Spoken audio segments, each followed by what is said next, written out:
鸟鸟们破防了啊！什么叫中国文化统战？什么叫红色渗透？就是第4代最爱的10大流行网络用语，是台湾的哦。根据的是 Keepo 大数据关键引擎，超顶。比如说，你觉得那间烧烤怎么样？干你妈的超顶哦！真的吗？可是我听说去吃烧烤要用 USB 解锁哦，别闹了啦！你那边乱讲话。10大流行用语至少一半是从对岸先流行，才流行到台湾的。所以你说鸟鸟们怎么能不生气呢？拿4弟的吴慷仁前进了上海拍戏，金钟奖徐伟宁得了迷你视后，还创造了高点。然后流行用语至少一半来自对岸。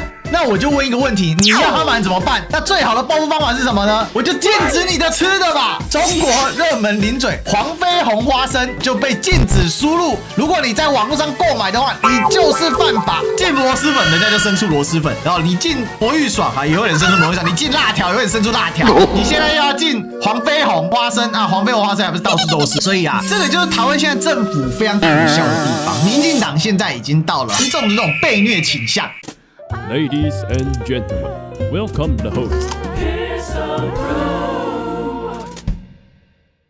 10月出了一个统计啊，就是第4代最爱的10大流行网络用语。第一，鸟鸟们要破防了啊！为什么要破防？因为破防现在是第4代10大最流行网络用语，也就是年轻人最爱用啊！你是破防了吗？这是台湾的哦，台湾的哦。根据的是 Keepo 大数据关键引擎，我跟大家讲，什么叫软实力？什么叫中国文化统战？什么叫红色渗透？破防什么意思？好，破防什么意思？请大家写在聊天室上面。说得好，破防就是大陆流行过来的。破防意思就只说啊，要走心了啦，崩溃了啦。以前叫走心崩溃，现在就叫破防，就这么简单。心态崩了，鸟鸟们破防了啊！再来第二个超顶、很顶、最顶。哎呀，这个真的也很常用。比如说，你觉得那间烧烤怎么样？干你妈的超顶、超顶、很顶、最顶哦！真的吗？可是我听说去吃烧烤要用 USB 解锁哦，别闹了啦！你那边乱讲话，这样有没有听懂？超顶的意思就是很 top 啦，就以前周杰伦就说的嘛，屌爆了，同样的用法。再来呢，第三个就比较难了，I人伊人，I人伊人是也是从对岸来的，不是，是从韩国来的，但是他两岸都会用。这个是来自一个测验叫 MBTI 啊，就是16种人格。那什么是 I 人 E 人呢？因为它的测出来之后呢，它会有4个字母代表你的4个象限。然后第一个象限呢 E 或者是 I， 它是对照的。I 呢跟 E 啊，其实传统意义上来讲就是内向外向吧，大概啦。给大家猜猜看，历史哥是什么样的人格？这个不错吧？你有玩过的人才会猜嘛。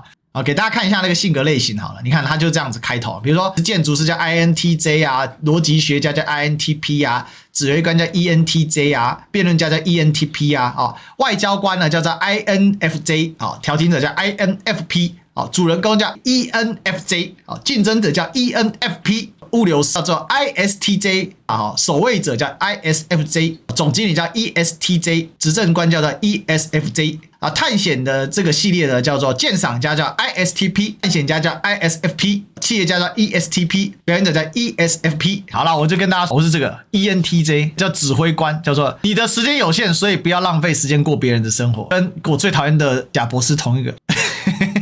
终将成为你最讨厌的人。这个跟星座不太像，星座是照你出生的时候去排格嘛，它跟星座有点不一样的地方是，星座你出生以后固定的嘛，所以它能玩的有限，而这个会随着你的心境改变，你的人格也有所，因为人的人格不是定型，所以这个就是 I 人 E 人啊，这个叫做你在人资心理啊，就 Human Resource 嘛 HR 里面的你的 MBTI 人格有没有？我们小编号是 ISTP， 然后我在最上面。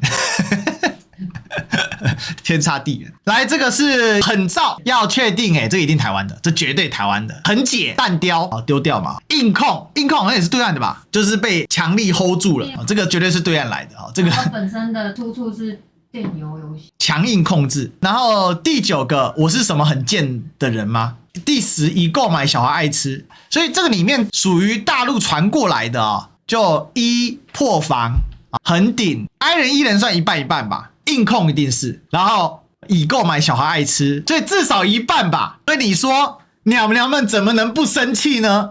10大流行用语至少一半是从对岸先流行才流行到台湾的。好，这样好了，据你的了解，你觉得大陆的有哪几项，台湾的有哪几项？那我自己个人是觉得1、2、3算一半吧，然后6好像算一半吧，8一定是啊，然后10一定是，好吧？所以呢，在这情况之下，你想哦，拿4弟的吴慷仁前进了上海拍戏，然后金钟奖徐伟宁得了迷你视后，还创造了高点，然后流行用语至少一半来自对岸。那我就问一个问题，你要他们怎么办？他们能怎么报复呢？那最好的报复方法是什么呢？我就禁止你的吃的吧。中国热门零嘴黄飞鸿花生就被禁止输入，如果你在网络上购买的话，你就是犯法。大陆制的零食呢，黄飞鸿花生在台湾小有名气，口味微麻小辣，不少人会网购来尝鲜。但是呢，为了保护我国的花生产业啊，市面上到处都是非法输入的商品啊，所以严格进口管制啊，这有食安危机，所以目前市面上买到都是非法输入的商品。然后还有什么？问题是能禁吗？他敢禁，但能禁吗？能够杀绝吗？对不对？你还记得吗？之前啊也禁过其他各种东西嘛，魔芋爽啊、螺蛳粉啊，结果搞了半天有效果吗？在虾皮跟淘宝上面是卖的东倒西歪，我跟你讲，螺蛳粉更好笑，螺蛳粉真的被禁了哦。问题是就多了很多各种奇怪的粉，就只是不要叫螺蛳粉就可以了。禁螺蛳粉，人家就生出螺蛳粉，然后你禁魔芋爽也会有人生出魔芋爽，你禁辣条也会有人生出辣条，对不对？你现在又要禁黄飞鸿花生啊，黄飞鸿花生还不是到处都是，所以这个就是台湾现在政府非常可笑的地方。民进党现在已经到了这个神经过敏严重的过敏儿，严重的这种被虐倾向。他们气到什么程度呢？他们对于艺人3番2次的投共，避免统战，有没有看到？甚至属于绿色的这种侧翼叫什么呢？叫法律白话文。这个你就可以去查，这个法律白话文跟绿营非常的接近然后他们就写了一篇文章，叫什么？政府禁止螺蛳粉进口的原因真的是避免统战吗？还出来帮忙洗地，你知道吗？螺蛳粉沦为统战美食吗？对不对 ？OK 想了半天最后你看他们所挂的图是什么？是基进党台南市议员李宗麟。